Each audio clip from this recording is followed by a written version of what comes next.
wanted to get a horse and hit the ground running, and that's exactly what happened. I got a horse, I hit the ground, and he ran off. And essentially that's how January went for us. It was a pretty turbulent month. So for February, it's all been about taking a breath, taking a step back, and just sussing out what's too much energy, what's Basil being sensitive, what is a little bit of tack that he maybe doesn't quite like or doesn't work for him, and what's just Basil. So February's been an interesting month where we just took a step back, everyone's took a breath, and we're just taking each day as it comes with no expectations. So we took it right back to basics to build up Basil's confidence and rebuild my trust in him. So we started the month at Truesdale Equestrian Centre, where we did the pole work clinic last month, and we went back this month to do an obstacle clinic, just to help build Basil's confidence and again build that trust between us. This was a really positive day out. He overcame loads of obstacles, some he found easy, some a little bit harder, but it was a really good day for us both to work together and build a bit of trust. And although I got a bit frustrated at times, I was really, really pleased with him on the obstacle clinic day. A couple of days later, we visited Keith from Elite Performance Dressage, and Keith is a behavioural expert and he did a lot of groundwork with Basil, just again stripping it right back and just working from the ground up to build the horse's confidence and to get him to trust us and to make better decisions for himself. Tell me a little bit about your horse, what's been going on? How much do we know? This is Basil. I've had him now for about 7 weeks, got him just before Christmas. Okay. I've been out of riding for 8 years, so a long time. So I'm looking for a safe horse to try and sort of get back into it. Yep. I bought him because I felt safe on him, but at the time he was quite underweight. Okay. Got him home, fed him up, all the good stuff. Now he's feeling healthy. His brains. Yeah. Yeah. And yeah, he's feeling better. And he's just become a little bit spooky. And I think as well, he's feeding off me, because I fell off a couple of weeks ago. Yeah. And since then I've been very like, and I feel like he can really feel that. 100%, yeah. So they'll feed off your insecurity or just that lack of confidence. If they already are a little bit inherently insecure or don't know what they're doing, don't know where they are, don't know what they're doing, then they'll feed off of that definitely. But Yeah. that's fine. Can work So I with want to try and reset us both really and sort of build a little bit of self-confidence with him and just let him be able to deal with things a bit better, and so that I'm not panicking as well. that. Yeah, it's for you to feel that you don't have to mother him because you're not in a place where you can yet, but also for him to develop the independence that he knows he's got a system he can look after himself. Yeah. Then if he runs out of all the tools that we've given him, then he can look to you and go, okay, what's the solution? Yeah. So it's not breaking that bond, but it's giving him enough tools in the toolbox that he can work for himself, make really good choices, and if he runs out, then say, oh, please give me the solution before I try and make a poor choice myself and run off or do something silly. Or, Okay, cool. So yeah, it's just sort of re-leveling both of our heads out, I think, and just, trying to build that trust up from the start as well, because I don't want to have to deal with a spooky horse all the time, just think that's normal or whatever. I want to try and... Absolutely. We've been brought up to think there are sharp horses and there are flat horses, and and it's actually not true. Yes, there are inherent traits, of course there are, but a lot of that is either something was missing in how they were developed when they were young, or something has happened, traumatic in their life that has led to that. Or, as you said, they feed off of you if you're an insecure rider, or you've had an experience yourself. All this is about is not teaching them not to spook. It's actually teaching them how to cope with the feeling that comes up in their body that leads to the spook. Yeah. So we would often see, say they spooked at a flower pot. It actually wasn't the flower pot, it was the 9 things before that filled up his bucket of copeability, and then it overflows with the flower bucket, at the last minute. And we, or humans, will go, well, that was it. I need to expose him to that flower pot. And of course it's not, it's the other 10, 15, 20 things. So can we show him how to have a better way of moving, that when he does go into crisis, he relies on that better way of moving.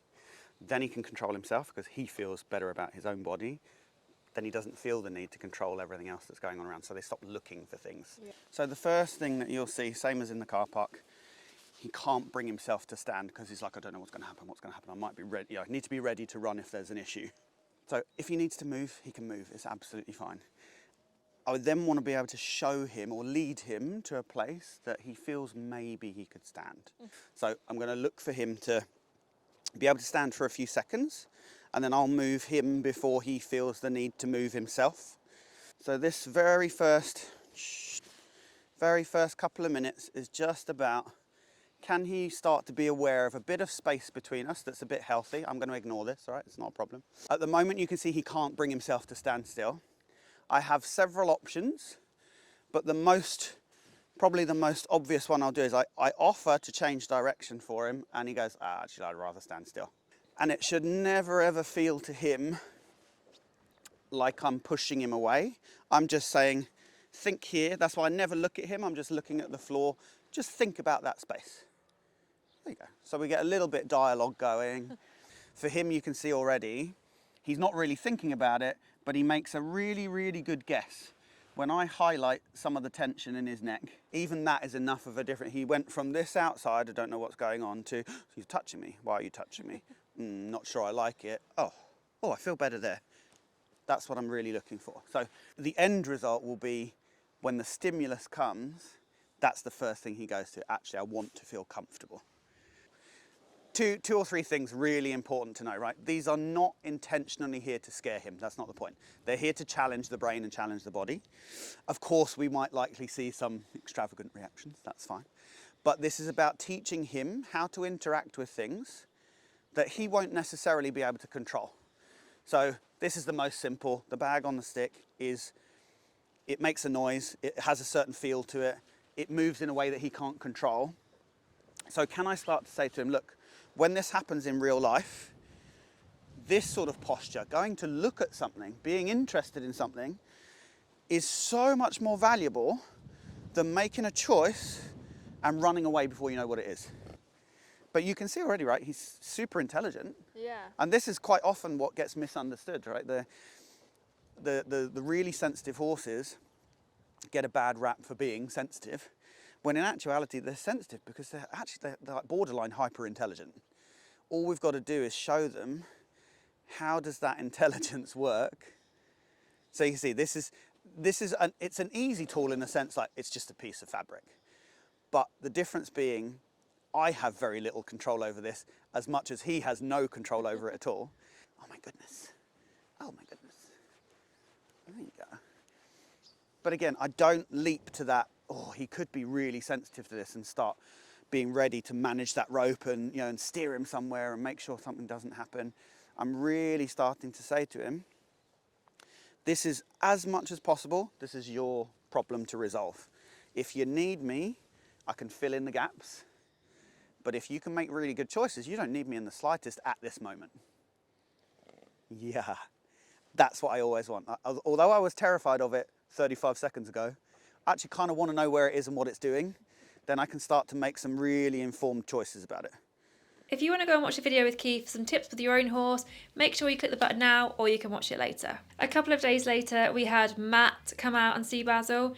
Matt is an animal communicator, and this was a really interesting day. So we had Matt out to just try and understand Basil a little bit better, and again, build that bond and build that trust. And Matt delved into all sorts of things. We didn't even know what to expect. We had absolutely no expectations. It was a really cool session, and it definitely got emotional at times. So again, if you want to watch the whole video, click the button, but here's a little snip. Do you understand why I keep having a chestnut horse with me? Is your horse we're seeing today chestnut? Yeah. He is, right, okay. I wanted to check whether that was a horse that had passed or whether it was a horse we were coming No, to he see. is. Right. Hello, sweetheart. Okay, do you understand? So I will be asking if you understand certain things. Like when I get stuff, I will just say, do you understand why I might be getting this? Then we might investigate it if you're not sure. Because sometimes it can, like numbers and that can be referred to their age, your age, how long you've had them, house number. It can be all sorts. Mm-hmm. Sometimes I make it really, really clear. But he keeps giving me the number 7. So do you understand why the number 7 is relevant? I've had him about 7 weeks. You've had him 7 and weeks? And he's going to be 7 in a couple of weeks' time. And he's so. Okay, so 7. Oh, I've gone all shivery. So 7 is actually really relevant. Yeah. Okay, good boy. If you've only had him 7 weeks, but equally in that time, it feels like you've also understand him. It does feel like you do understand him, but he's maybe not quite what you were expecting. Yeah. Okay. Good boy. He's like, we have got a journey, Mum. Can you understand that he is... How do we put it? How do we put this, sweetheart? It's like he's never grown up. And every day, it's almost like he's never done it before. Yeah. Does that make sense? Yeah. So like for him, when he wakes up in the morning, it's like fresh day, never done anything before, and he's a little bit Jekyll and Hyde, but not in a nasty way. Yeah. That makes sense? Yeah. Okay. And he's understanding this himself. He's not overly grounded. He doesn't take life seriously.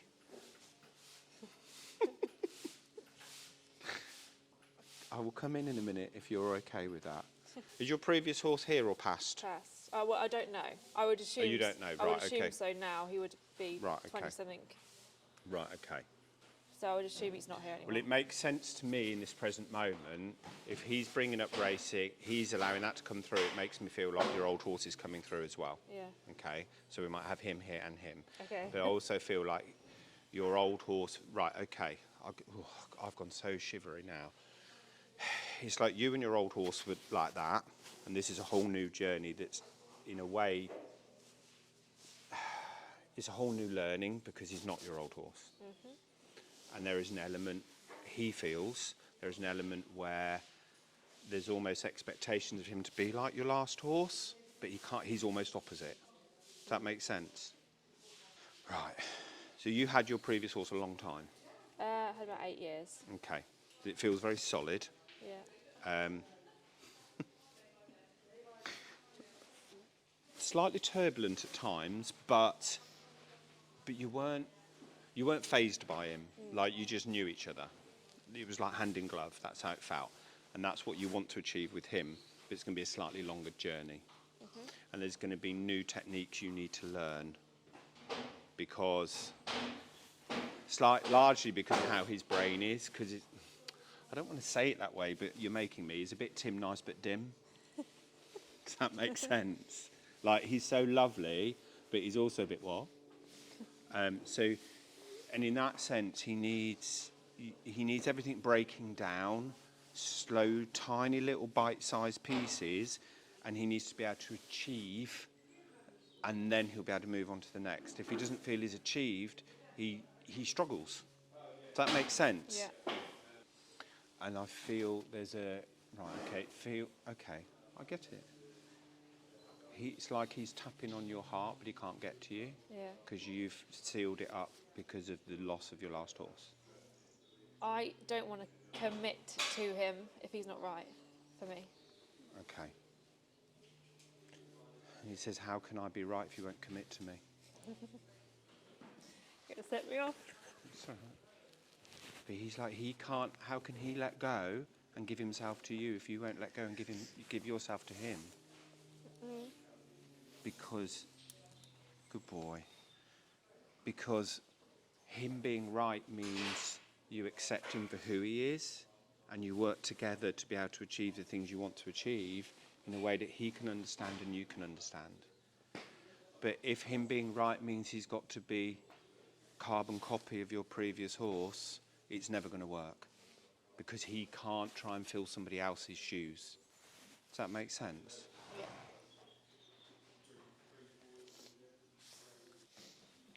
Have you been riding him or not? Because I'm up and down on this one.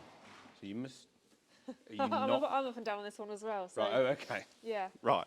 Because it's like she's not riding me, but then she is riding me. Then she's not riding me. So is this how have you been on? You have actually ridden him. Yeah. Right. And now you've got this kind of. And then I fell off him, and then I lost all my confidence. Right. Okay. I was waiting for him to show if there was an actual reason. Yeah. So the feeling he's giving me is he feels irritable the day that this happened. Yeah. So little things just not quite working out before we ended up with it all going a bit wrong. But he also makes me feel like it wasn't intentional, it wasn't really his fault. But at the same time, I feel like if I'm him, you've lost the ability to communicate with me in this moment when you're riding him. Does that make sense? Yeah. So like all his normal controls are gone. So it was like you were suddenly sat on a 3-year-old that never been sat on before. It's how he feels to me. This is how he's making me feel that situation went. But he also is very adamant it wasn't his fault. Does he think I'm the right person for him?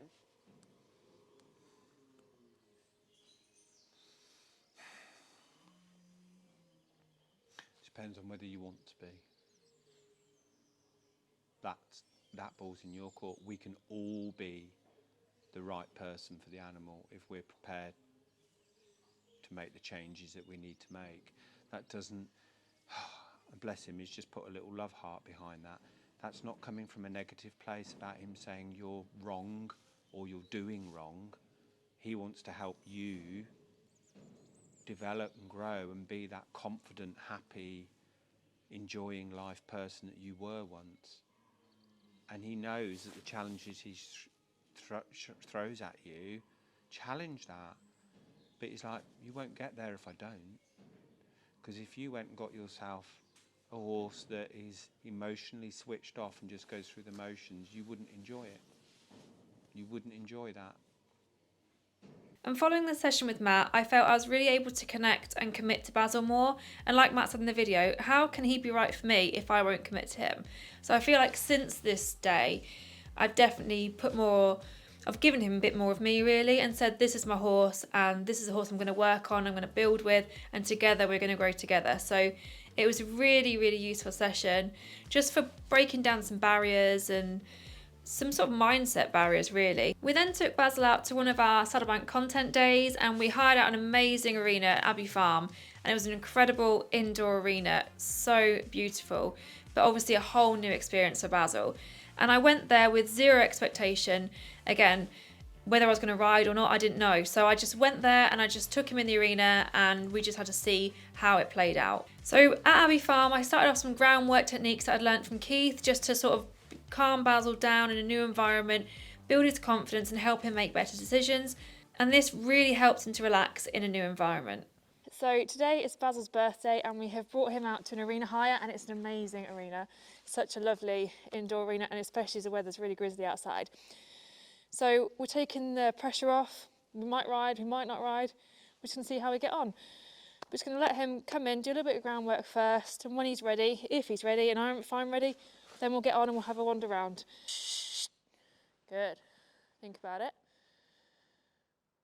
Good boy. Think. Relax. Relax. Okay.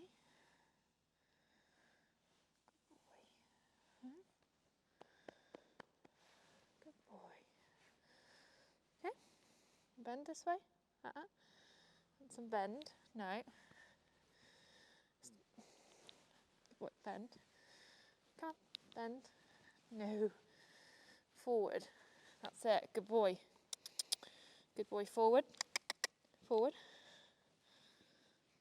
This way. Forward. Good boy. Good boy. That's better. Good. Now you're distracted by yourself. Huh? You're distracted by yourself. Come on.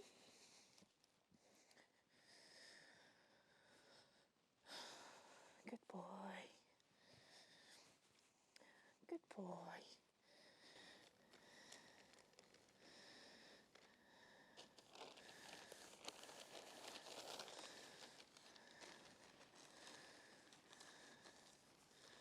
Good boy.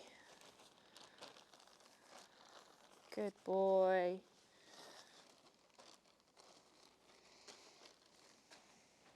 Good lad. Good boy. Good boy. Oh wow, that's it. Good. Good man. Good man.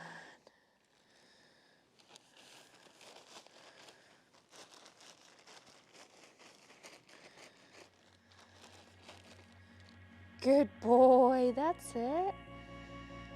Good boy, nice.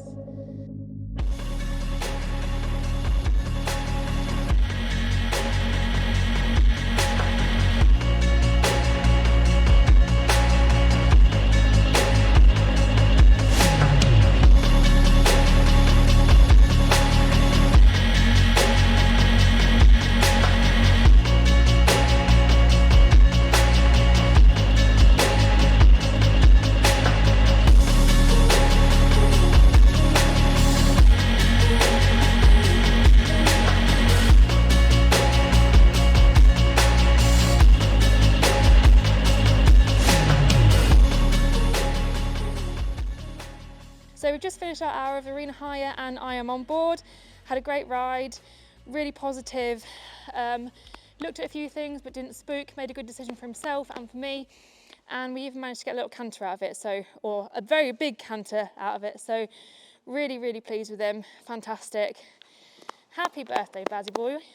For the rest of February, we've just been taking it really easy day by day. So I've been doing some schooling, some hacking, and we've been really listening to Basil if there's something wrong or if he reacts to a certain thing. So we're tinkering a lot with tack at the moment. As a saddle fitter, I'm attuned to seeing if a horse is displaying signs of discomfort, or, you know, I'm attuned to look for these sort of things. So we've noticed he was quite uncomfortable with his head, and I have been tinkering a bit since I got him. We haven't quite found one yet that was really perfect for Basil. So I have swapped him into a different bit, and that made a great difference. But also the bridle itself was irritating him. So I've swapped him into a really simple hunter style bridle.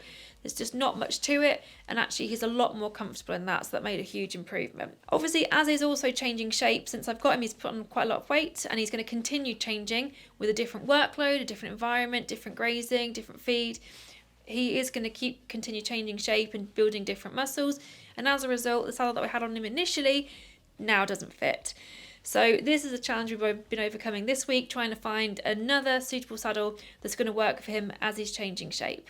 And March is just around the corner, and we're looking forward to hopefully some better weather and more consistent schooling sessions. Finally, this month's spend is...